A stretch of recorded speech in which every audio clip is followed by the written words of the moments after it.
हाँ भाई, मैं हारती हूँ जंक लेते यार भाई। Welcome back to our episode 4 of code युद्ध सीरीज। ठीक है, जिसमें कि हम क्लास 12 कंप्यूटर साइंस का रिसेंट सिलेबस 2025 टू 26 कवर कर रहे हैं साथ में मिलकर। ठीक है, और ये 100 आउट ऑफ 100 सीरीज एकदम फ्री है।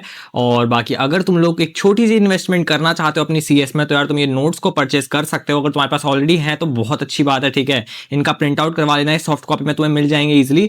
अदरवाइज अगर तुम्हारे पास ये नहीं है तो इनको तुम एक मिनिमल कॉस्ट 250 रुपीज में जस्ट मेरी वेबसाइट से डायरेक्टली परचेज कर सकते हो। ठीक है, और ये ओवरऑल तुम्हारे एग्जाम तक तुम्हारी बहुत ज्यादा हेल्प करने वाले हैं रादर देन अ बुक। ठीक है, ये तुम्हें एक बेटर एडवांटेज देंगे क्योंकि इसमें जो कंटेंट है वो शॉर्ट है, क्रिस्प और इजी टू अंडरस्टैंड है। ठीक है, तो चाहो तो फिर तुम इनको परचेज कर सकते हो, वरना तुम इनको डायरेक्टली अपने हैंड रिटन नोट्स इनको देख देख के बना सकते हो through out the this one shot. Right, one shot मैं नहीं बोलूंगा, इसको एक छोटा सा एपिसोड बोलेंगे, है ना, जिसमें हम सबसे पहले input output in Python complete करेंगे। और इससे पहले वाले भी मैंने सब कंप्लीट करा दिए हैं नोट्स में। अभी हम 1.1.6 में है, इससे पहले वाले हम ऑलरेडी कर चुके हैं। और फिलहाल ये पाइथन का बेसिक्स है, कोशिश करेंगे सारा पाइथन का बेसिक्स इसी वीडियो में आखिरी एंड कर दें, और ताकि अगले एपिसोड से हम डायरेक्टली 12th का फाइल हैंडलिंग वगैरह या फिर एक्सेप्शन हैंडलिंग से हम स्टार्ट करें, या फिर फंक्शंस वाला टॉपिक, है ना।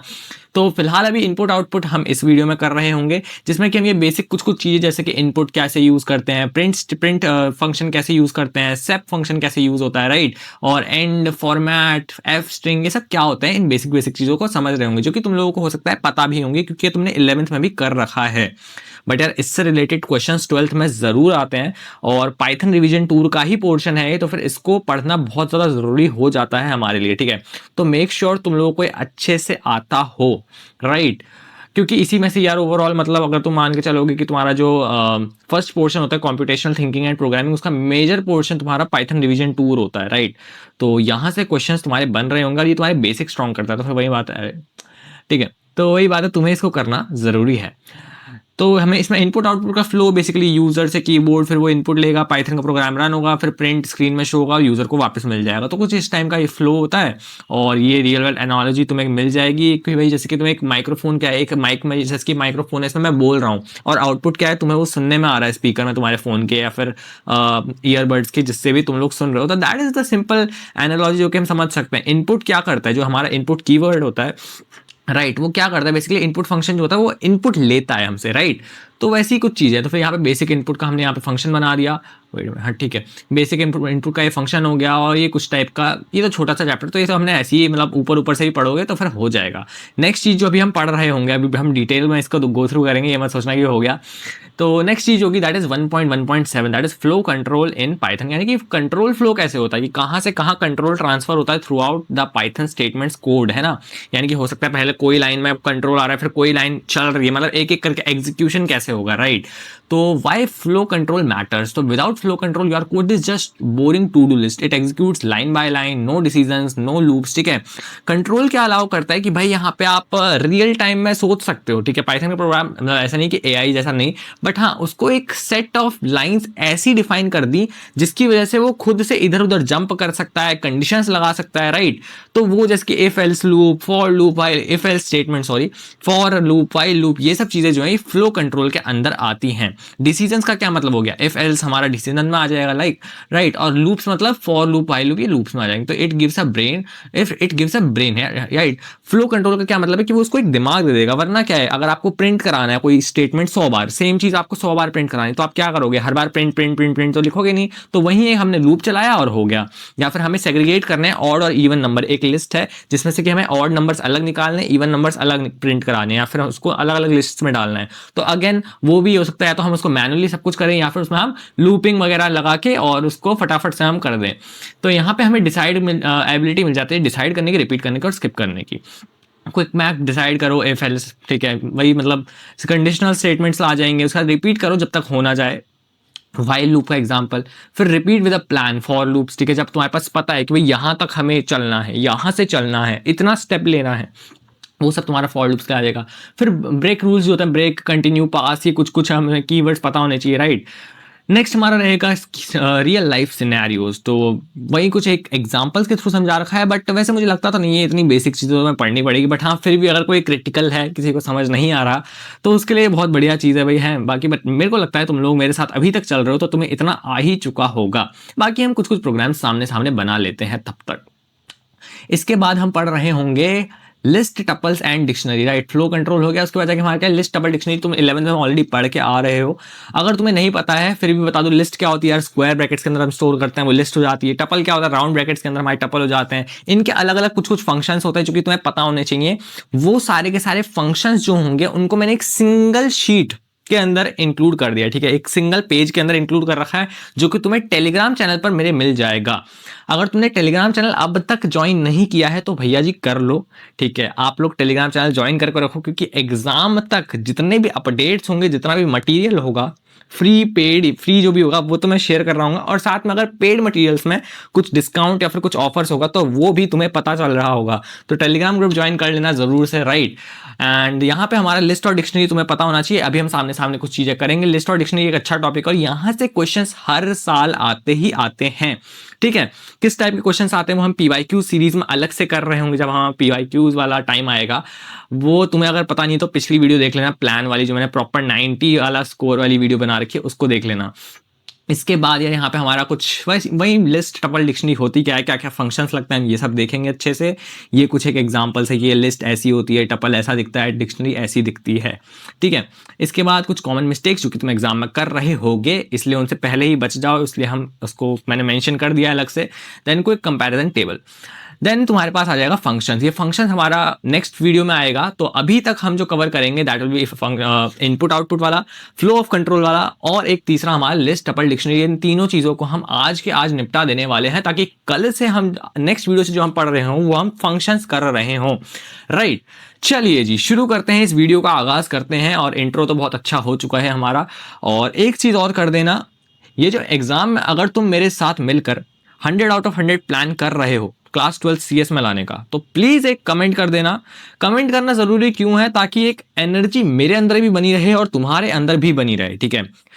लेक्चर्स कभी कभी लंबे हो जाते हैं, थोड़ा सा टाइम टेकिंग हो जाते हैं और बोरिंग हो जाते हैं, बट मैं नहीं चाहता हूं कि जितने ज्यादा से ज्यादा लेक्चर्स को एंगेजिंग बनाओ या फिर तुम्हारे साथ एंगेज होके चीजें करूं। तो हो सके तो कमेंट्स करना प्यारी प्यारी सी, ठीक है, ताकि हम लोग इसी चीज को और एनर्जी के साथ कंटिन्यू करते रहें। अब आ जाते हैं input output in Python. Input यार एक बहुत सिंपल सी चीज होती है, करके ही दिखा देता हूँ, क्या ही तुम्हें यहाँ पे ऐसे थ्योरी से समझाऊंगा। देखो बड़ी प्यारी चीज होती है इनपुट। वीडियो 2 लिख देते हैं, इसका नाम है ना PY। थोड़ा बड़ा कर देते हैं। अब समझते हैं थोड़ा धीरे धीरे करके कि क्या चीज है। देखो सिंपल तरीके से अगर बोलें तो अगर मुझे जो एक कोडर है या फिर जो प्रोग्रामर है, अगर उसको कुछ भी वैल्यू लेनी है तो वो कैसे ले सकता है। सिंपली अगर मान लो मुझे एक वैल्यू चाहिए 10, तो मैंने 10 वैल्यू में सिंपली इस तरीके से ले सकता हूं, ठीक है। A = 10, simple. बट अगर वही बात आ गई कि इनपुट हम कब यूज करेंगे, जब हमें यूजर से इनपुट चाहिए, है ना, जब हमें यूजर से इनपुट चाहिए। तो मान लो कि अब अगर सामने वाले से हम, जो यूजर इस प्रोग्राम को रन करेगा, जो चलाएगा इसको, मान लो मैंने तो अपना लिख दिया, बट हो सकता है तुम्हें कुछ और वैल्यू डालनी हो अपनी। तुमने कहा भैया आपने 10 क्यों ली, मैं तो इसको 15 के साथ चला के देखना चाहता हूं। तो अब मुझे कैसे पता, मैं ऐसा क्या सिस्टम बनाऊं कि वो वैल्यू तुमसे पूछी जाए, बस वही होता है इनपुट, ठीक है।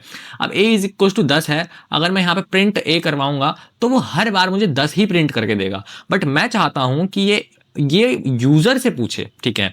ये जो प्रोग्राम है अगर मैं इसको अभी रन करूंगा तो मुझे सिंपली क्या प्रिंट करके देगा, 10 प्रिंट करके देगा। यहाँ पे दिख रहा है 10 प्रिंट करके देगा। बट मैं चाहता हूं कि मुझे 10 प्रिंट करके ना दे, ये यूजर से इनपुट पूछे और उसको प्रिंट करे, राइट।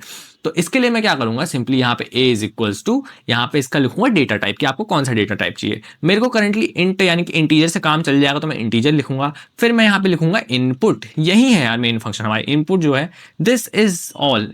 अगर आप इसको लिख देते हो, इनपुट को लिख देते हो, तो वो आपसे इनपुट लेगा, ठीक है। अब फिलहाल के लिए भैया आपने इसमें इंट क्यों लगा रखा है, देखो धीरे धीरे समझते हैं। मान लो मैंने इंट हटा दिया अभी फिलहाल के, ठीक है, इंट हटा दिया मैंने।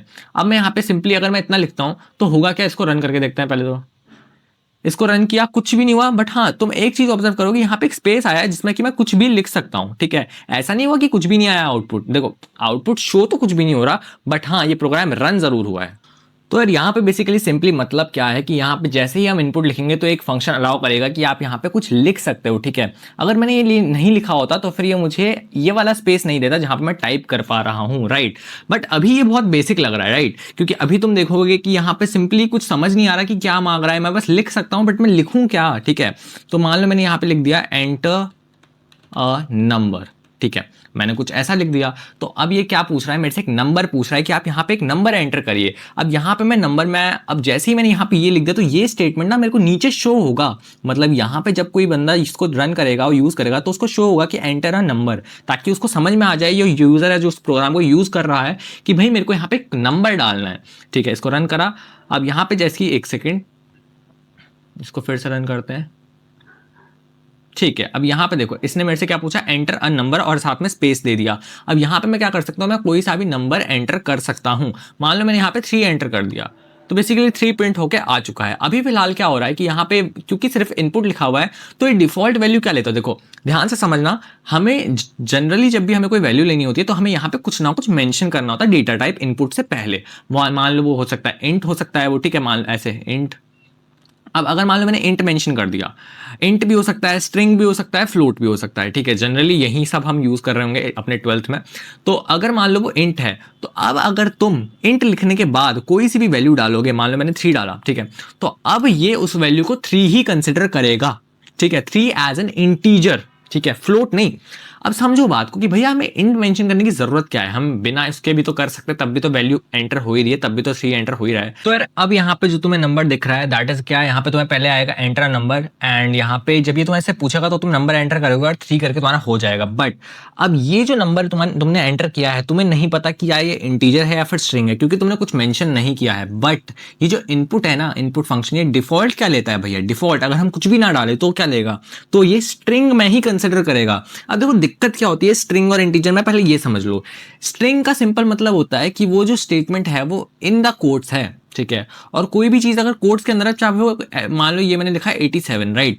अब ये 87 जो है अगर मैं इसको स्ट्रिंग में लिखूं, ठीक है, स्ट्रिंग में लिखूं, एक काम करता हूं, ठीक है, तुम्हारे सामने कुछ करता हूं, मान लो प्रिंट दिखाता हूं तुम्हें कि स्ट्रिंग में लिखने से अंतर क्या आता है। प्रिंट मैंने लिखा 87+3, राइट, 87+3, ये नॉर्मल में मैंने लिखा है, ठीक है, ऊपर वाला स्टेटमेंट हटा देते हैं ये सब। प्रिंट 87+3, तो होना क्या चाहिए, 90 आ जाना चाहिए, है ना, क्योंकि भाई यहाँ पे 87+3 हो रहा है तो 90 आ जाना चाहिए, सिंपल। तो यहाँ पे हमारा आउटपुट 90 आ चुका है, जैसे कि तुम्हें यहाँ पे दिख रहा है। बट अगर हम क्या करें कि अगर हम इसको 87 को वाले हम कोट्स में लिखें, ठीक है, हमने ये वाला 87 का लिख दिया कोट्स में, इनकी स्ट्रिंग बना दिया हमने इस 87 को। जब हम इस 87 को स्ट्रिंग बना देंगे तो अब ये हमें देगा एरर। कौन सा, टाइप एरर, क्योंकि एक हमने लिया है स्ट्रिंग और एक हमने लिया है इंटीजर, ठीक है। अगर तुम कोई भी नंबर को सिंपली लिखोगे तो वो तुम्हारा क्या कंसिडर होगा, वो तुम्हारा इंटीजर कंसिडर होगा। बट अगर तुम किसी नंबर को स्ट्रिंग्स के अंदर लिखोगे, ये देखो मतलब कोट्स के अंदर लिखोगे, तो वो तुम्हारा एज अ स्ट्रिंग कंसिडर होगा। अब भैया एक चीज और कर सकते हो तुम कि यहाँ पे इसके ऊपर भी कोट्स लगा दो। अब एक स्ट्रिंग ये हो गया और एक स्ट्रिंग ये हो गया। स्ट्रिंग वाली वैल्यूज मतलब होती है कि वो एज इट इज रहती है, उनके ऊपर हम एज सच न्यूमेरिकल कॉम्प्यूटेशंस नहीं लगा सकते, ठीक है। प्लस माइनस वाली कॉम्प्यूटेशन जिसमें न्यूमेरिकल वैल्यूज हिल रही हैं, उनको कुछ नहीं कर सकते वो। बस अब क्या होगा, 87+3 यहां पे लगेगा कॉन्कैटिनेशन। कॉन्कैटिनेशन का क्या मतलब होता है कि एक के पीछे दूसरा बस ऐसे ही चिपक जाएगा, कोई कंप्यूटेशन नहीं हो रही है यहाँ पे मैथमेटिकल, कोई मैथमेटिकल प्लस माइनस नहीं हो रहा है, एक चीज के पीछे दूसरी चीज चिपक जाएगी बस, यानी कि 87+3 कॉन्कैटिनेट हो जाएंगे, यानी कि 873 लिखा हुआ आएगा, समझ रहे हो। तो अगर अब हम इसको रन करेंगे तो द आंसर विल बी 873, ना कि 90। क्यों, क्योंकि दोनों के दोनों एज अ स्ट्रिंग एक्ट कर रहे हैं। क्या मेरी बात क्लियर है? आई नो बेसिक्स हो जाएगा बहुत ज़्यादा तुम्हारे लिए समझने के लिए, हो सकता है बहुतों में से तुमको आता भी होगा, बट हाँ यार ये बताना ज़रूरी होता है, राइट। तो अब जब भी तुम इनपुट लिखोगे, मान लो a is equals to int, तो तुम्हें आगे से मेंशन करना हमेशा ज़रूरी रहेगा। अनटिल अनलेस मान लो तुम स्ट्रिंग में ही लिखना चाहते हो, तो ये बेसिकली क्या है, तुम ऐसे लिखो तो भी बात बराबर है, ठीक है, इनपुट लिख के ऐसे लिखो ये भी बात बराबर है, या फिर तुम डायरेक्टली ऐसे करके सीधा इनपुट लिख दो, ये भी बात बराबर है। ऐसे भी ये सेम ही रहेगा, यहाँ पे चाहे तुम स्ट्रिंग मेंशन करो या फिर ना करो, अगर तुम कुछ भी नहीं लिखोगे तब भी वो एक जो है वो स्ट्रिंग में आएगा, और अगर तुम स्ट्रिंग मेंशन कर भी देते हो तब भी कोई दिक्कत नहीं है, स्ट्रिंग तो है ही वो, है ना। अदरवाइज अगर तुम्हें स्ट्रिंग के अलावा कुछ चाहिए, तुम्हें फ्लोट चाहिए, तुम्हें इंट चाहिए, then you will have to mention it. Int लिख के या फिर फ्लोट लिख के तुम्हें मेंशन करना पड़ेगा। तो अब यहाँ पे देखो, इनपुट का तुम्हें समझ आ गया, takes data from the user. Print का तुम्हें समझ में आ गया, डेटा को प्रिंट करेगा, ठीक है। अब समझते हैं इससे पहले इनपुट रीड्स डेटा, वही सेम चीज है, name is equals to input enter your name, और use type conversion int float to change values, right. तो ये सब हम कर सकते हैं, सिंपल है, आगे से लिख सकते हैं इंट फ्लोट जो भी हमें वैल्यूज चाहिए और उसी हिसाब से हम उसको कन्वर्ट कर सकते हैं। अब मान लो कि हम चाहते हैं कि यहाँ पे नेम वाले ले लेते हैं ना, नेम इज इक्वल्स टू क्या है, इनपुट एंटर योर नेम, ठीक है। हमने यहाँ पे एंटर योर नेम करवा लिया। अब जब हम यहाँ पे कराएंगे प्रिंट, ठीक है, तो हम लिखेंगे यहाँ पे योर नेम इज, ठीक है, योर नेम इज लिख के यहाँ पे हम इसमें स्पेस देंगे और यहाँ पे हम लिख देंगे कॉमा नेम, ठीक है। तो ये कुछ सिंपली इस तरीके से हम कर सकते हैं। और अब अगर हम इसको रन करके देख लेते हैं एक बार क्या होता है, तो ये एंटर योर नेम पूछ रहा है, मैंने लिख दिया भाई आप सभी लोग क्या हैं, यू ऑल आर महारथी। तो महारथी लिखते ही योर नेम इज महारथी कुछ इस टाइप से हमारा आ जाएगा। एक चीज़ और की जा सकती है, ठीक है, मान लेते हैं कि हम यहाँ पे एक नंबर लिखना चाह रहे थे, एंटर नंबर, ठीक है, हम यहाँ पे नंबर लिखना चाह रहे थे, नम, इसको नम मान लेते हैं, ठीक है, your number is num. But समझना बात को, ठीक है, हम यहाँ पे नंबर लेना चाहते थे बट हमने यहाँ पे मेंशन नहीं किया एज नंबर, ठीक है। अब होगा क्या कि ये कुछ भी डाले, ये इनपुट में कुछ भी हो, वो उसको क्या ले लेगा, एक्सेप्ट कर लेगा, ठीक है। एक्सेप्ट क्यों कर लेगा, क्योंकि हर बार वो नंबर को, अब चाहे तुम 4 लिखो बट वो 4 को कैसे ट्रीट करेगा, एज अ स्ट्रिंग ट्रीट करेगा। बट यहाँ पे मान लो मैं बोलूँ योर नंबर डबल ऑफ, एक second, double of your number is. अब समझ रहे हो चीज़ हो क्या रही है।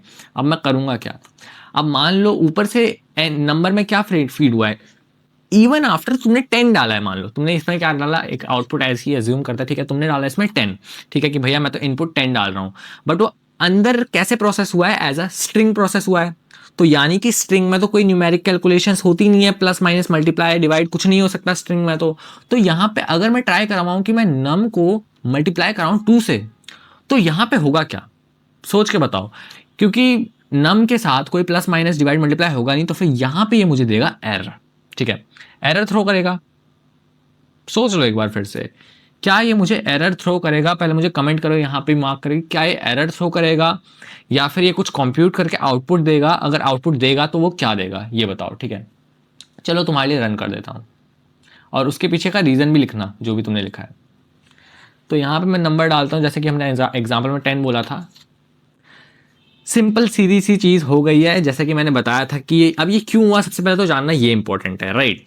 ये हुआ इसलिए है क्योंकि यहाँ पे हम करवा क्या रहे हैं, नम को हमने एज अ स्ट्रिंग ट्रीट कर रहे हैं। अब स्ट्रिंग को हम अगर 2 बार मल्टीप्लाई करवाते हैं तो उसमें न्यूमेरिक कैलकुलेशंस नहीं होती है, यही बोला मैंने, न्यूमेरिक कैलकुलेशंस नहीं होते, क्योंकि अगर न्यूमेरिक होती तो ये 10 टू 20 कर देता है ना। अगर वो 10 को सिंपल जो हम मैथमेटिकल कैलकुलेशन करते तो ये नम की वैल्यू क्या है, 10 डाली थी मैंने, तो ये नम को इंटू 2 करके 20 कर देता।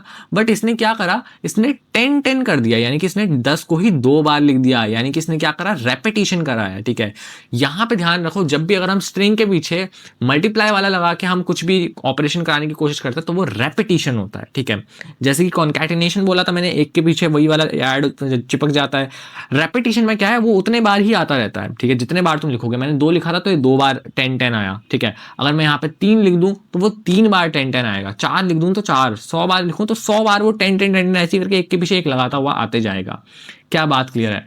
बट अगर मैं चाहता हूं कि भैया ये मैथमेटिकल कैलकुलेशन करे, ठीक है, ये 20 रिटर्न करके दे, तो तुम 2 जगह से चेंजेस कर सकते हो। एक तो तुम कर सकते हो कि तुम इसको यहाँ पे आके चेंज कर दो, इसको कहते हैं हम टाइप कास्टिंग, ठीक है। यहाँ पे जब तुमने वैल्यू को डायरेक्टली यहाँ से चेंज कर दिया तो this is your type casting. और ये तुम्हारा एक्सप्लिसिट टाइप कास्टिंग है, क्योंकि तुम यहाँ पे एक्सप्लिसिटली मेंशन कर रहे हो कि भैया इसको इंट बना दो, ठीक है। तुम इसको एक्सप्लिसिटली मेंशन कर रहे हो कि आप मुझे इसको इंट में कैलकुलेट करना। अब ये जो नम है ये पहले इंट में कन्वर्ट होगा, ठीक है, टाइप कन्वर्जन बेसिकली, और उसके बाद ये 2 से मल्टीप्लाई होगा, क्योंकि वो इंट में 10 तो सिंपल कैलकुलेट कर सकते हो मैथमेटिकल, तो इस बार 20 रिटर्न आने वाला है। ये तुमने इसको रन किया, इस बार भी वैल्यू 10 ही डालेंगे और इस बार 20 आया है। क्यों? क्योंकि इस बार इसने समझ गया ये कि भाई ये तो इंट में कन्वर्ट कर रहे हैं, तो यानी कि इसको इंट से हो गया, यानी कि ये तो 2 मल्टीप्लाई हो जाएगा इससे, तो इसने 20 रिटर्न किया। क्या बात क्लियर है? कॉन्सेप्ट बहुत बेसिक है, बट जब इसके कोड्स में आएंगे तो हो सकता है तुम लोग कंफ्यूज हो जाओ। तो मेरी जिम्मेदारी बनती है कि हर किसी को साथ में लेकर चलूँ, ठीक है, जिसको ना भी आता है और जिसको आता भी है उनको भी। तो ये तुम्हारा सिंपल यहाँ पे हो जाने वाला है। आगे बढ़ते हैं। कुछ सेप यार बहुत सिंपल होता है। सेप में क्या होता है, बेसिकली तुम कुछ भी डाल के ना आखिरी में अगर तुम सेप के साथ कुछ भी मेंशन कर देते हो तो उतने सारे के सारे एलिमेंट्स प्रिंट, मतलब बेसिकली प्रिंट में यूज होता है, ठीक है। तो ये सारे एलिमेंट्स इसी वाले सेपरेटर के साथ प्रिंट होंगे, मतलब 1 के बाद, मतलब फर्स्ट एलिमेंट फिर सेपरेटर, फिर सेकंड एलिमेंट फिर सेपरेटर, फिर थर्ड एलिमेंट फिर सेपरेटर। तो हर बार जो एक सेपरेटर है वो बीच में लगाया जाएगा इन आइटम्स को प्रिंट कराते वक्त। करके देख लेते हैं साथ साथ में ये कैसे होता है। मान लेते हैं कि हमें एक ठीक है प्रिंट करवाते हैं, सिंपल ही लेंगे कुछ एग्जांपल, है ना। 1, 2, 3, 4, 5 5, ठीक है। और आखिरी में हम लिख दें अगर हम सेप इज इक्वल्स टू एंड, ठीक है। सेप इज इक्वल्स टू हमने लिखा है यहाँ पे तुम कुछ भी मेंशन कर सकते हो, ठीक है। कोड्स के अंदर कुछ भी लिख सकते हो, कोई सा भी साइन सिंबल, क्योंकि ultimately this will be going to be a string. इसको बस बीच बीच में जोड़ दिया जाएगा जहां जहां पे भी है, ठीक है। ध्यान रखो स्टार्टिंग और एंडिंग में नहीं आएगा, सिर्फ बीच बीच एलिमेंट्स में आएगा, यानी कि 1 के जस्ट बाद आएगा, फिर 1 और 2 के बीच में, 2 और 3 के बीच में, मतलब एलिमेंट्स के बीच में आएगा हर जगह पे, ठीक है। इसको रन करके देखते हैं कि क्या आता है आउटपुट। तो ये देखो जैसा कि मैंने बोला एलिमेंट्स के बीच में आएगा, तो वहीं 1 एंड 2 एंड 3 एंड 4 एंड वही चीज़ है, ठीक है। यहाँ पे तुम कुछ भी लगा सकते हो, मैंने पहले ही बता चुका हूँ, माइनस लगा दो, वैसे ही माइनस के साथ आ जाएगा, सेम यही चीज़, ठीक है। रन करा, माइनस के साथ आ गया, ठीक है। कुछ भी लगा सकते हो, बस बेसिक सी वही बात है। आगे बढ़ते हैं, ठीक है। सेप समझ में आ गया होगा तुम्हें।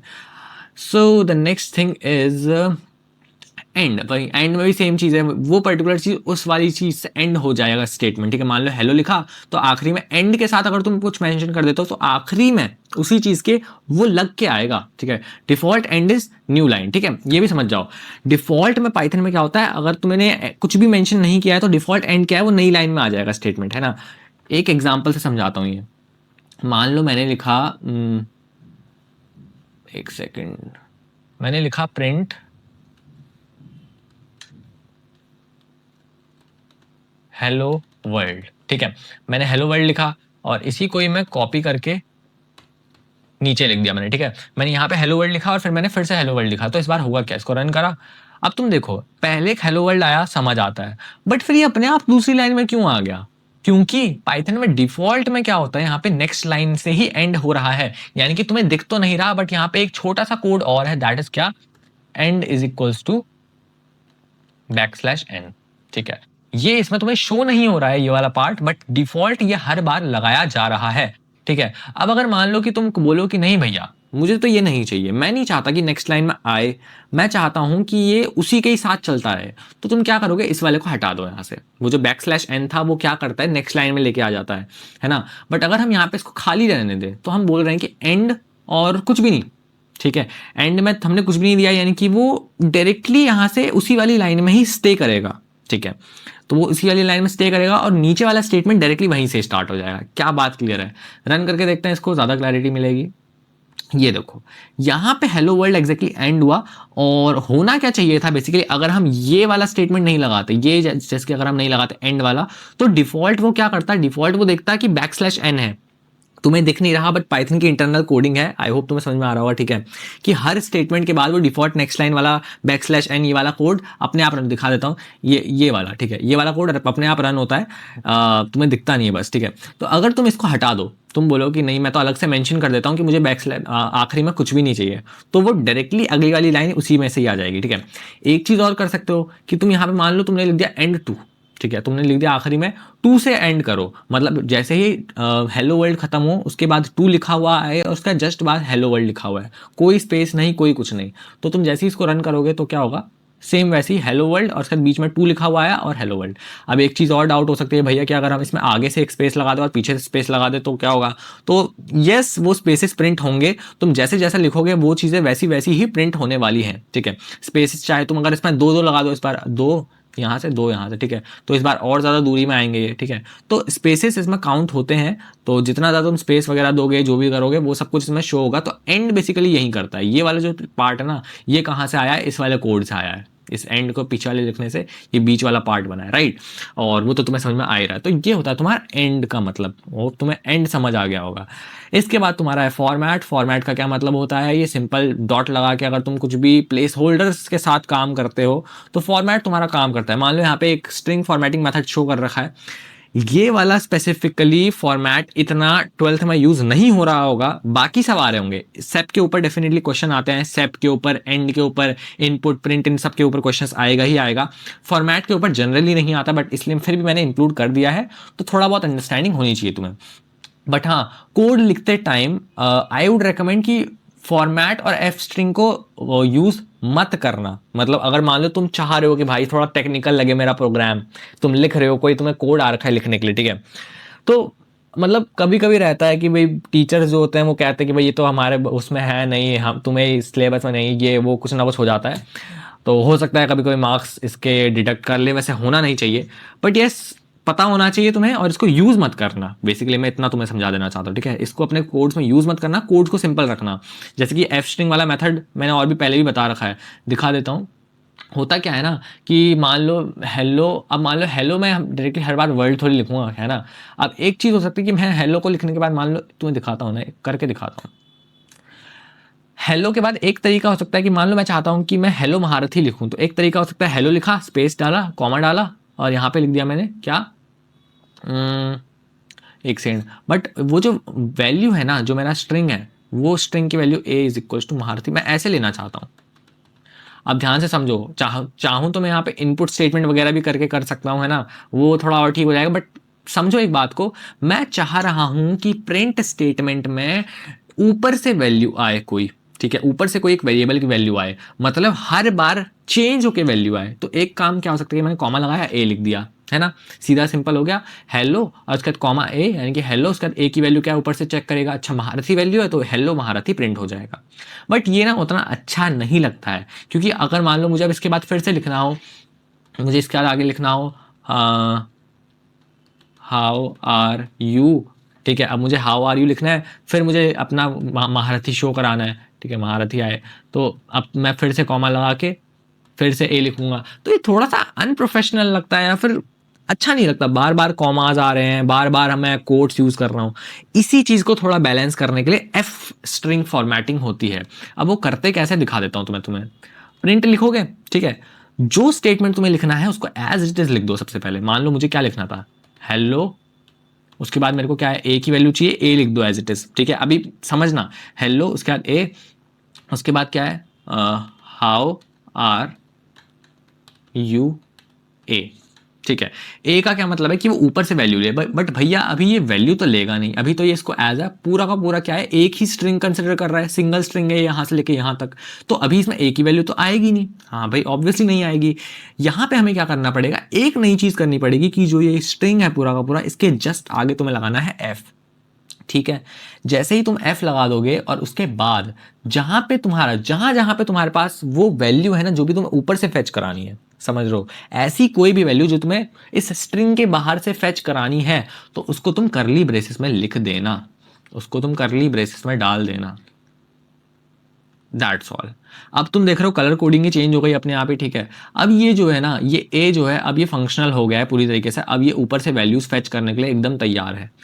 ये वाला तरीका जनरली तुम लोग एग्जाम में यूज कर रहे होगे, बट ये वाला तरीका तुम्हें पता होना चाहिए। अगर तुम आगे पाइथन को पढ़ोगे तो ये तुम्हें पता होना चाहिए, ठीक है, कि भाई इस तरीके से भी लिखा जा सकता है। क्योंकि अब इसमें क्या है कि अगर तुम्हें बार बार कहीं से भी कोई भी बहुत सारी वैल्यूज फेच करानी है, तो तुम बार बार ऐसे कॉमा ए, कॉमा, कोट्स, ये सब नहीं करोगे। तुम्हें एक ईजी फॉर्मेटिंग मिल गई है कि एक सिंगल स्ट्रिंग के अंदर, यहाँ पे देखो स्ट्रिंग कितना टूट गया है, पहले हमने ए स्ट्रिंग लिया, फिर हमने ये लिया, ए वाला स्ट्रिंग लिया।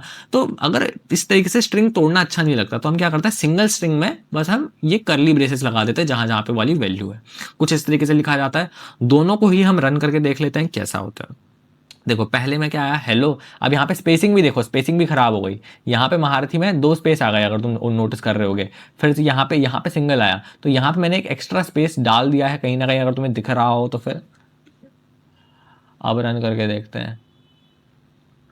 तो इस बार ठीक आया है, राइट। तो सब कुछ को मैनेज करने का सबसे बेस्ट तरीका तुम एफ स्ट्रिंग यूज करो, but not in your exams, ठीक है। जब तुम खुद के प्रोग्राम्स बना रहे हो, सीखने के लिए होना चाहिए। तो ये तुम्हारा हो गया एफ वाला मेथड। आई होप तुम्हें क्लियर होगा। फॉर्मेट भी कुछ सिमिलर सा ही है। डॉट फॉर्मेट डाल के यहाँ पे तुम जो भी प्लेस होल्डर्स डालते हो वो वहाँ पे अपनी अपनी जगह पे फिट हो जाते हैं। यानी कि पहला वाला पहले वाले पे फिट हो जाएगा, यानी कि जो हाई उसके बाद रिया वाला पहले वाले पे फिट हो जाएगा, दूसरा वाला जो तुम्हारा है वो दूसरे वाले पे फिट हो जाएगा। बस डॉट फॉर्मेट तुम्हें लगाना होगा, ठीक है। एफ मेरे को ज़्यादा इजी लगता है, ये वाला भी कर सकते हैं, है ना। तो ठीक है, इस तरीके से एक बार हम फॉर्मेट वाला, इसी को सेम चीज़ हम फॉर्मेट वाले से भी करके दिखा देता हूँ तुम्हें। करना कुछ भी अलग नहीं है, यहीं से ही बस इतना करके डॉट फॉर्मेट, और डॉट फॉर्मेट के अंदर तुम्हारा मतलब पहली वैल्यू क्या है, मान लो महारथ, एक सेकंड, महारथी। दूसरी वैल्यू क्या है,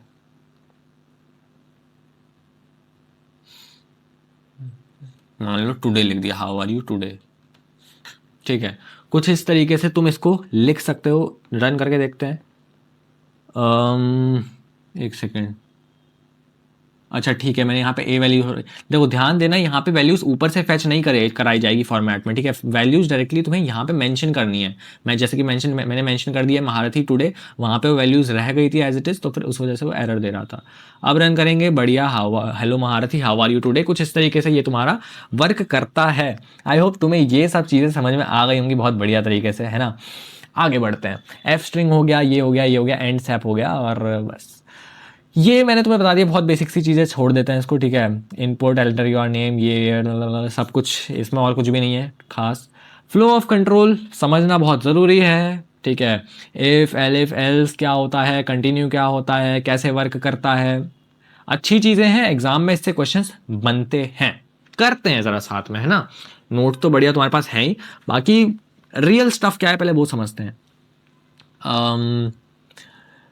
इनपुट आउटपुट मतलब सबसे सिंपल चीज़ जो तुम्हें आनी चाहिए ना, दैट इज क्या, इवन ऑड का सेग्रीगेशन, कि भाई इवन अलग लिस्ट में आ जाए और ऑड अलग लिस्ट में आ जाए। बहुत प्यारा सा प्रोग्राम होता है, बहुत अच्छा सा प्रोग्राम होता है ना। मान लो सबसे पहले हम क्या करेंगे, एक लिस्ट वन क्रिएट करेंगे, ठीक है। लिस्ट वन के अंदर हम एलिमेंट्स रखेंगे, साथ साथ में हम लिस्ट भी समझ लेंगे, है ना। तो लिस्ट को हमेशा हम स्क्वायर ब्रैकेट्स में रखते हैं। लिस्ट जो होती है वो म्यूटेबल होती है, यानी कि उसको हम चेंज कर सकते हैं, ठीक है। और ज़्यादा कुछ खास है नहीं लिस्ट के अंदर, यही होता है बेसिकली, है ना। एलिमेंट स्टोर कराते हैं, लिस्ट टपल सब दोनों सेम ही होते हैं, बस टपल को हम चेंज नहीं कर सकते क्रिएशन के बाद, लिस्ट को हम चेंज कर सकते हैं। लिस्ट को स्क्वायर ब्रैकेट्स में डाला जाता है और टपल्स को राउंड ब्रैकेट्स में डाला जाता है। कुछ कुछ एलिमेंट्स यहाँ पे मैं डाल देता हूँ रैंडमली, ठीक है।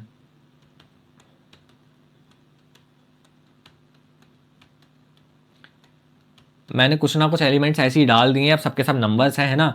हमें बस इसको सेग्रीगेट करना है, कुछ इवन होंगे, कुछ ऑड होंगे, है ना। अब थोड़ा ध्यान से समझते हैं एक एक करके, मैं इस पर टाइम दूंगा थोड़ा सा, और अगर तुम्हें ये ऑलरेडी आता है तो इसको स्किप करके आगे निकल जाओ, इवन वीडियो को स्किप कर दो, बट समझते हैं धीरे धीरे करके। लिस्ट वन में हमारे बहुत सारे एलिमेंट्स हैं। अगर हमें एलिमेंट्स को सेग्रीगेट करना है तो हमारे पास मान लो कि ये मान लो मेरी लिस्ट वन है, ठीक है। अब इसमें बहुत सारी अलग अलग चीज़ें हैं, मान लो इसमें ब्लैक भी पेन भी है, ब्लू पेन भी है ना। मुझे इनको अलग अलग सेग्रीगेट करना है, तो इसके लिए मुझे सबसे पहले क्या चाहिए होंगे, मुझे दो छोटे छोटे डब्बे चाहिए होंगे, जिसमें से कि एक में मैं सारे के सारे ब्लैक पेन रखूँ एक एक करके, और दूसरे में मैं क्या रखूँ, ब्लू पेन रखूँ। अब पहली चीज़ मैं क्या करूँगा कि वो दोनों के दोनों छोटे छोटे डब्बे बनाऊंगा, राइट। क्योंकि जब तक मेरे पास दो कंटेनर्स नहीं होंगे तब तक मैं इनको सेग्रीगेट कर ही नहीं पाऊंगा। तो मैं दो लिस्ट बनाऊंगा अलग अलग। एक बनाऊंगा मैं इवन लिस्ट, ऐसे करके तुम नाम दे सकते हो बस, और सिंपल ऐसे करके खाली छोड़ दो उसको, है ना, बन गई तुम्हारी एक। दूसरा मैं बनाऊंगा ऑड अंडरस्कोर लिस्ट। तो भैया अब हमारे पास दो छोटे छोटे कंटेनर्स आ गए हैं, इमेजिनरी कंटेनर्स हैं, मेरे पास अभी कुछ है नहीं तो समझ लेना, दो इमेजिनरी कंटेनर्स आ गए हैं। अब मैं क्या करूंगा, आंखें बंद करके देखूंगा, सबसे पहले जो भी मेरे पास हाथ में पेन आ रहा है एक उठाऊंगा, चेक करूंगा। देखो ये है black pen, but blue cap लगा रखी है, कोई नहीं, बट ब्लैक ही कंसिडर करेंगे इसको। तो हम इसको देखेंगे, चेक करेंगे कंडीशन की कौन सी, कंडीशन क्या है कि ये ब्लैक चलना चाहिए, दैट इज इसकी कंडीशन। फिर इसको या तो ब्लू में डाल दो या तो ब्लैक में डाल दो। अब किस में डालेंगे, ब्लैक है तो ब्लैक में डालेंगे, बस इतना ही करना है, ठीक है। फिर से थोड़ा सा एक बात बैक लेके समझते हैं, हमें रैंडमली एक पिक करना है, बट हमें एक सीरियल वाइज चलना है, ठीक है। और यानी कि हम एक जगह से स्टार्ट किया हमने और उसका मतलब यहाँ से हमने देखा एक एक करके जाएंगे, सब में एंडिंग तक जाएंगे, बस यही करना है। Let's go. सो क्योंकि हमें इसमें एक एक करके सारे एलिमेंट्स को गो थ्रू करना है तो फॉर लूप हम यूज कर सकते हैं। तो मैं फॉर आई इन रेंज कुछ भी लगा, फॉर आई सॉरी रेंज की जरूरत नहीं है, for I in directly list one कर सकते हैं ना, क्योंकि हमारे पास डायरेक्टली एक लिस्ट है तो उसका यूज करो भाई, है ना। For I in list one, ये एक एक करके लिस्ट वन के सारे एलिमेंट्स को गो थ्रू करेगा वन बाय वन। सबसे पहले वन आएगा, फिर 3, फिर 82 ऐसा। अब for I in list one, तो आई के अंदर सबसे पहले एलिमेंट कौन सा आएगा, मान लो वन आ गया, ठीक है। मान लो अब पिक करना तो हमने सीख लिया कि एक एलिमेंट हमने उठा लिया। अब इस एक एलिमेंट के साथ करना क्या है, ये आई है हमारा, ठीक है। जो हमने आई उसमें लिखा है, आई आ गया तुम्हारे हाथ में। अब सबसे पहले काम होगा तुम्हें इसको देखना है और चेक करना है, तुम्हें कंडीशन देखनी है कि इसकी क्या ये ब्लू है या फिर ब्लैक है, तो कंडीशन डालनी है, ठीक है। कंडीशन यानी कि इफ ये ब्लैक है, यानी कि अब आई जो है चेक करो कि ये इवन है। तो if I percentage 2 is double is equal to 0। I hope तुम्हें ये तो आता होगा। इसका क्या मतलब है कि आई अगर 2 से डिवाइड होगा तो ये बेसिकली इतना स्टेटमेंट क्या रिटर्न करेगा, वो रिमाइंडर रिटर्न करेगा जो कि आई को 2 से डिवाइड करने के बाद आएगा। 2 से आई को 2 से डिवाइड करने के बाद जो भी रिमाइंडर आएगा वो यहाँ पे इस एग्जैक्ट पोजीशन पे स्टोर हो जाएगी और वो वैल्यू को कंपेयर किया जाएगा 0 के साथ। अब ध्यान से समझो, दुनिया का कोई सा भी नंबर हो, मतलब नॉर्मल नंबर होना चाहिए, नेचुरल नंबर, अगर हम उसको 2 से डिवाइड करेंगे तो या तो 1 आएगा या तो 0 आएगा, इसके अलावा कुछ आ नहीं सकता, है ना। तो अगर मान लेते हैं कि यहां से हम सोच रहे हैं कि मान लो यहां से ये इवन कब होगा, कोई नंबर इवन कब होता है, जब वो 2 से परफेक्टली डिविजिबल होता है, यानी कि वहां से उसको अगर हम 2 से डिवाइड करते हैं तो 0 रिमाइंडर बचता है। तो वही चीज है, अगर यहां से ये कंडीशन ट्रू हुई, अगर आई 2 से डिवाइड होने के बाद जो रिमाइंडर है वो 0 के इक्वल आता है, तो मैं क्या करूंगा, तो इसको क्या करो, तो हाँ, even underscore list plus is equals to I. ये क्या किया भैया मैंने, तो मैंने इस वाले एलिमेंट को उठाया, मैंने इसको चेक किया और जो 2 बकेट्स बनी हुई थी मैंने इसको इवन लिस्ट वाले के अंदर ठूस दिया, बस इतना ही किया है, ठीक है। अब ये मेरा ऑलमोस्ट हो चुका है, ठीक है। अब मैंने इवन लिस्ट के लिए तो बना दिया, बट इसके अलावा कौन सी कंडीशन हो सकती है, अगर इवन नहीं है तो अल्टीमेटली वो अपने आप ऑड ही तो होगा। तो मैं एल्स में क्या करूंगा, डायरेक्टली क्या लिखूंगा, odd underscore list plus is equals to I. क्या बात क्लियर है। अब ध्यान से समझो, कोई एलिमेंट एक बार में ऑड इवन तो हो नहीं सकता, तो अगर इफ वाला ये कंडीशन ट्रू होगी तो वो डायरेक्टली इवन लिस्ट के अंदर आई को डाल के बाहर आ जाएगा और नेक्स्ट आई की वैल्यू को पकड़ेगा, यानी कि नेक्स्ट एलिमेंट दूसरा वाला पेन ढूंढेगा कि कौन सा ब्लैक ब्लू है। और अगर ये इफ वाला स्टेटमेंट फॉल्स होता है तो वो डायरेक्टली एल्स में कूदेगा और जो भी करने को बोला है, यानी कि ऑड लिस्ट में ऐड कराने को बोला तो वो ऑड लिस्ट में ऐड कर देगा, ठीक है। फाइनली जब ये रन होगा तो ये सब कुछ ऐड वैड कर देगा, ठीक है। और हमारे पास एलिमेंट्स आ चुके होंगे लिस्ट के अंदर। अब क्योंकि अब एलिमेंट्स आ चुके हैं तो हम इसमें से बाहर निकलेंगे सिंपली और आखिरी में प्रिंट करवाएंगे। प्रिंट कुछ थोड़ा बढ़िया तरीके से, है ना, इवन लिस्ट ऐसे लिख के फिर कॉमा इवन अंडरस्कोर लिस्ट। अब तो तुम्हें समझ आ रहा होगा, है ना। कमेंट करते रहना प्लीज प्लीज, क्योंकि अभी तो मैं वीडियो बना रहा हूँ बट फिर थोड़ा मोटिवेशन बार बार आते रहना चाहिए। तुम लोगों की कमेंट्स दिखती रहती है तो फिर लगता है कि यार वीडियो बनानी है ना, तुम लोगों के लिए कुछ क्रिएट करते रहना है। Odd list, okay. अब देखो थोड़ा बढ़िया फॉर्मेटिंग अच्छी दिखेगी ना, ऐसे प्रिंट होगा इवन लिस्ट आ जाएगा, फिर ऑड लिस्ट आ जाएगा। तो अब हम इसको जरा रन करते हैं कि भैया जो मेहनत की हमने तब से क्या ये सक्सेसफुल हुई। तो जी हमारा आ चुका है error, plus is equals to 1 plus equals to I, int object is not iterable.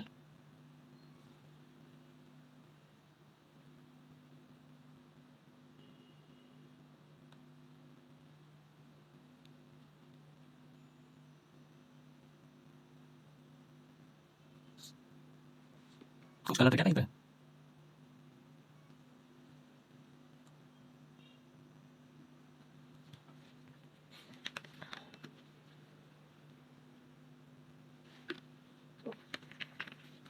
यार शायद मैं समझ गया इसमें क्या गलती हुई है, ठीक कर देते हैं। इसमें ना लिस्ट को हमें अपेंड से अपेंड करवाना पड़ेगा, अपेंड आई, अपेंड आई, क्या हो गया डॉट, अच्छा सॉरी ऊपर सही कर दिया यहाँ पे, ठीक है, डॉट अपेंड, ठीक है। अब इसको रन करके देखते हैं, hopefully it will run now, yes yes yes, हो गया हो गया। तो इवन लिस्ट के अंदर तुम्हारा आ गया 82, 834 एंड 482, और ऑड लिस्ट में तुम्हारा आ गया 13, 165, 8, ठीक है। तो कुछ सिंपल इस तरीके से हम सेग्रीगेट कर देते हैं। वो अभी मैंने जल्दबाजी में plus is equals to use कर दिया, तो ध्यान रखना लिस्ट का जब हम यूज़ कर रहे होंगे तो वहाँ पे plus is equals to use नहीं होगा, वहाँ पे अपेंड का फंक्शन डॉट अपेंड यूज़ होने वाला है। तो कुछ इस तरीके से, तो तुम्हारे यहाँ पे मैंने फॉर लूप भी बता दिया, तुम्हें मैंने इफ एल्स स्टेटमेंट्स भी बता दिए। इसके अलावा एक एलिफ भी होता है, एलिफ लगता है इफ और एल्स के एकदम बीच में, जो कि हम आगे बहुत से प्रोग्राम्स में खुद से खुद देख रहे होंगे, तो उसकी तुम्हें टेंशन लेने की ज़रूरत नहीं है। यहाँ पे कुछ यार तुम देख सकते हो, experiment this, if level in range this, if level is equals to 3 तो कंटिन्यू कर दो, if level is equals to 5, इसको जरा हम रन करके देखते हैं ना, तो मैं दिखाता हूँ कि इससे आउटपुट क्या आएगा। फॉर्मेटिंग ठीक करनी पड़ेगी थोड़ी सी, पता है यार सॉफ्ट कॉपी के नोट्स में यही फ़ायदा होता है कि तुम डायरेक्टली कुछ भी कट और पेस्ट कर सकते हो, वरना अगर हार्ड कॉपी में होता है तो फिर सब कुछ लिखना पड़ता है एक एक करके। ये वाला कहाँ था, हाँ ठीक है, सही जगह पे। अब देखते हैं कि होगा क्या। बेसिकली फॉर जो है वो एक एक करके चलेगा, 5 तक जाएगा, क्योंकि 6 जो है, 6 तो लास्ट है, लास्ट से एक पहले रुक जाता है फॉर, और 1 से शुरू हुआ 5 तक जाएगा, एक एक करके चेक करेगा, अगर लेवल 5 है तो कंटिन्यू कर देगा, ठीक है, यानी कि उसको छोड़ देगा और उसके जाके यहाँ पे मार देगा ब्रेक। लेट्स सी क्या होता है। तो लेवल 1 आ गया, लेवल 2 आ गया, 3 क्यों नहीं आया, क्योंकि हमने कंटिन्यू मार दिया था, और 4 पे ही क्यों रुक गया, 5 तक तो आया ही नहीं, क्योंकि जैसे ही ये 5 पे आया तो इसने यहाँ पे ब्रेक मार दिया, ठीक है, जिस वजह से ये वाला लेवल चल ही नहीं पाया उस टाइम पर। क्या बात क्लियर है।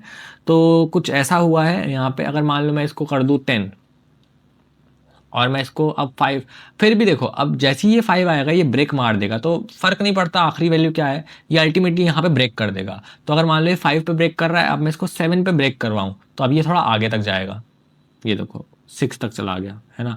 तो कुछ इस तरीके से तुम्हारा ब्रेक और कंटिन्यू यूज़ होता है, ये भी तुम्हें अच्छे से आना चाहिए।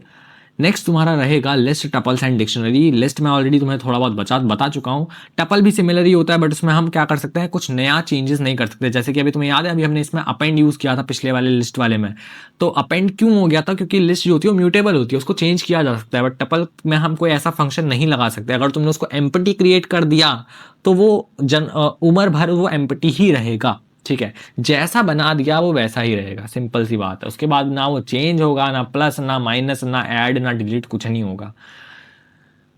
तो बाकी डिक्शनरी एक थोड़ी सी डिफरेंट चीज होती है, उसमें होता है तुम्हारा की वैल्यू का पेयर, ठीक है, डिक्शनरी अनऑर्डर्ड होती है और की वैल्यू के पेयर के साथ होती है, यानी कि सिंपल ऐसे समझो कि ताला और चाबी, ठीक है, एक ताला होगा और एक ही चाबी होगी, सिंपल, मतलब ऐसा नहीं हो सकता कि भाई एक ताले के पास बहुत सारी चाबी हैं। तो की वैल्यू मैजिक या की वैल्यू का पेयर रहेगा। लेट्स सी क्या होता है ये तुम्हें लिस्ट कुछ इस तरीके से समझा दिया मैंने ऑलरेडी। अपेंड वाला फंक्शन तुम्हें पता चल ही गया है ना, और टपल का तुम्हें ये दिखा देता हूँ, राउंड ब्रैकेट्स होते हैं, बट यहाँ पे हम कुछ भी अपेंड नहीं करवा सकते, ना ही हम चेंज कर सकते हैं। देखो यहाँ पे हम क्या ट्राई कर रहे हैं, चेंज करने की ट्राई कर रहे हैं, ठीक है, तो इसने बोल दिया एरर इम्यूटेबल। तो कुछ ये तरीका होता है चेंज करने का। एक बार मैं तुम्हें बता देता हूँ कि लिस्ट टपल्स को चेंज कैसे किया जाता है। लिस्ट को बेसिकली टपल्स को चेंज कर ही नहीं सकते, लिस्ट को चेंज कैसे किया जा सकता है। मान लो लिस्ट 1 इज इक्वल्स टू महारथी, ये पहला एलिमेंट हो गया। दूसरा एलिमेंट हो गया हमारा जंग के लिए तैयार, ठीक है। मान लो ये हमारे कुछ एलिमेंट्स हो गए। अब यहाँ पे मैं चाहता हूँ कि महारथी की जगह पे टॉप महारथी आ जाए, ठीक है, महारथी की जगह पे टॉप महारथी आ जाए। तो मैं क्या करूंगा, यहाँ पे सिंपल लिस्ट 1, इसका कौन सा एलिमेंट है, महारथी कौन से नंबर का एलिमेंट है, 0th एलिमेंट है। फर्स्ट एलिमेंट जो होता है 0th एलिमेंट होता है, राइट, 0 से इंडेक्सिंग स्टार्ट होती है यहाँ पे। इज इक्वल्स टू, मैं इसको क्या कर दूंगा, टॉप महारथी। ठीक है, इतना करने के बाद मैं इसमें प्रिंट कराऊंगा कि अब भाई नया जो हमारा बन गया, नई लिस्ट जो हमारी बन गई, मतलब नई क्या, अपडेटेड लिस्ट जो है वो प्रिंट कराओ। तो अब ये जो है हमारा अपडेट होकर टॉप महारथी आ गया। तो सिंपल हमें यहाँ पे लिखना होता है पहले कि भाई कौन सा वाला अपडेट कराना है एलिमेंट, और यहाँ पे क्या अपडेट कराना है, नई वैल्यू क्या देनी है। तो उस तरीके से कर सकते हो। एक और चीज़ करके दिखा देते हैं। अब मैं इसी को ही चेंज कर रहा हूँ, तो अगली बार में टॉप महारथी तो नहीं आएगा। मान लो तैयार में हमारा मान लो 2 ए है, बट मैं चाहता हूँ कि सिंगल ए आए। तो ये लास्ट एलिमेंट है, लास्ट एलिमेंट को हम -1 दिखाते हैं, ठीक है, क्योंकि यहाँ पे नेगेटिव इंडेक्सिंग -1 से स्टार्ट होती है। तो इसको हम करेंगे तैयार, ठीक है।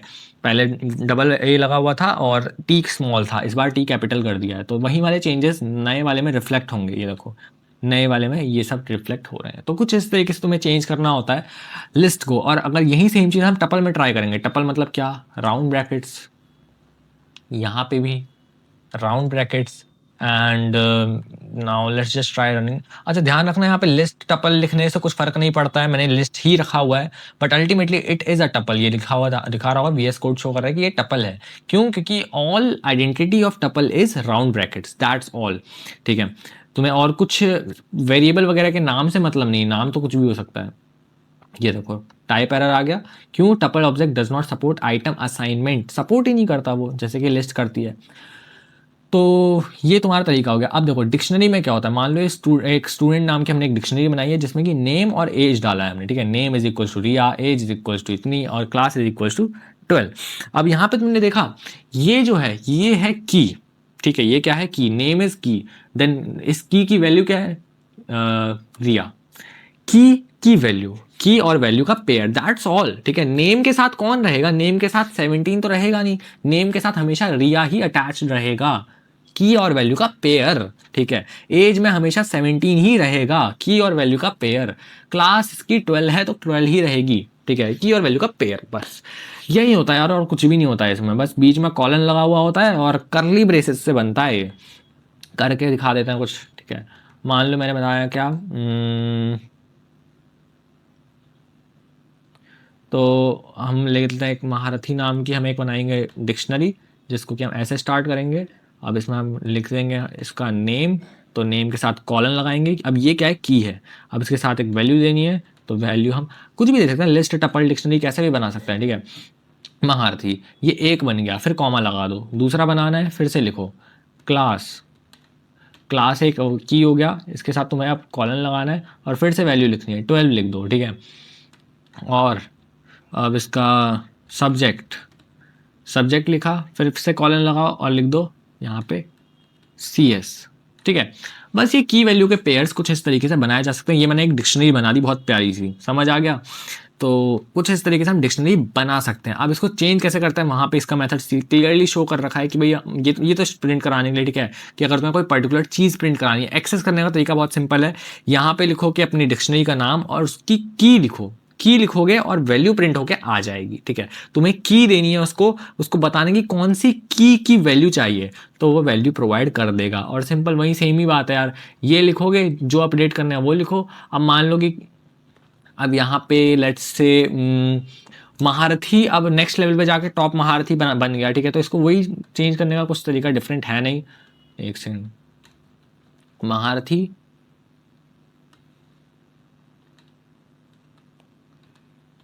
नेम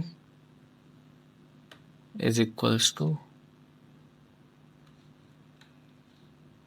अरे टॉप, भाई टाइपिंग खराब हो गई मेरी तो, ठीक है। तो महारथी name is equal to top महारथी हमने लिख दिया। तो होपफुली ये अपडेट हो गया होगा। और ठीक है, आउटपुट कुछ नहीं आया तो अपडेट हो गया। प्रिंट करा के देखते हैं, प्रिंट महारथी, ठीक है, महारथी को हम प्रिंट करा रहे हैं।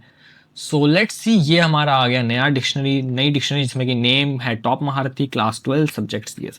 तो ये तुम्हारी डिक्शनरी इस तरीके से वर्क करती है। आई होप तुम्हें समझ में आ गया होगा बहुत अच्छी तरीके से। आगे इन सभी चीज़ों का हम बहुत तगड़ी तरीके से यूज़ कर रहे होंगे, लिस्ट भी यूज़ हो रहा होगा, टपल भी यूज़ हो रहा होगा। बस बेसिक्स तुम्हें समझने थे। डिक्शनरी म्यूटेबल होती है, चेंज किया जा सकता है, लिस्ट म्यूटेबल होती है, टपल म्यूटेबल नहीं होता है, उसको चेंज नहीं किया जा सकता, राइट। और डिनोट कैसे करते हैं बता दिया, कर्ली ब्रेसेस और कॉलन से बीच में सेपरेटेड रहेंगे कौन, की और वैल्यू का पेयर, राइट। और इसके अलावा ये सब चीज़ें तुम्हें नोट्स में है, तो तुम शॉर्ट में अगर तुम्हें समझना है कुछ तो तुम समझ सकते हो। Then this is your visual flow diagram की कौन सी कैसे दिखती है ये तुम्हें समझ में आ ही गया होगा। And this is your quick comparison table, order mutable, जो कि मैं ऑलरेडी बता चुका हूँ, ठीक है। And that's all for this video. अगली वीडियो में हम फंक्शंस कर रहे होंगे, जो कि एक बहुत बहुत बहुत इंपॉर्टेंट टॉपिक है तुम्हारा क्लास 12 कंप्यूटर साइंस का, जिससे हर साल क्वेश्चंस आते हैं, डायरेक्टली क्वेश्चंस आते हैं। और फंक्शंस में हम ये सारे के सारे लॉजिक्स अप्लाई कर रहे होंगे जो भी हमने ऊपर से पढ़े हैं। तो अब तुम ये समझ लो कि हम पाइथन रिवीजन टूर का टॉपिक आज इस वीडियो के साथ, इस एपिसोड के साथ एंड कर चुके हैं, और नेक्स्ट वाले में हम फंक्शंस कर रहे होंगे, ठीक है। फंक्शंस के बाद यार चीज़ें बहुत ज़्यादा स्मूथ होने लग जाएंगी, क्योंकि हम डायरेक्टली 12th के सिलेबस में कूद चुके होंगे, ठीक है। यहाँ पे कुछ चीज़ें तुम्हारे लिए नई भी होंगी, कुछ चीज़ें अच्छी होंगी, कुछ चीज़ें बुरी होंगी, कुछ चीज़ें कन्फ्यूजिंग होंगी, क्योंकि उसके बाद फिर हम एक्सेप्शन हैंडलिंग भी करेंगे। एक्सेप्शन हैंडलिंग से यार फाइल हैंडलिंग वाला इंट्रोडक्शन आ जाता है ना। बेसिकली यहाँ से सीरीज शुरू हो जाएगी तुम्हारे, एक्सेप्शंस कैसे हैंडल करने हैं, फिर फाइल हैंडलिंग आ जाएगा, ठीक है। फाइल हैंडलिंग में फाइल्स को कैसे हैंडल करना है, text file, binary file, CSV file and all. उसके बाद तुम्हारा जैसे ही टेक्स्ट फाइल्स हो जाती, मतलब फाइल हैंडलिंग हो जाता है, उसके बाद तुम्हारा स्टैक आ जाएगा। स्टैक खत्म होने के साथ ही तुम्हारे पास क्या आ जाएगा, नेक्स्ट नेटवर्किंग आ जाएगा, और नेटवर्किंग बाद फिर एसक्यूएल, फिर database, SQL and then interfacing. So that's all our road map for our syllabus completion. Try करेंगे, मतलब होपफुली, एंड मैं पूरी कोशिश कर रहा हूँ कि हम नवंबर के मंथ में ही अपना सारा का सारा सिलेबस एंड कर लें, ठीक है।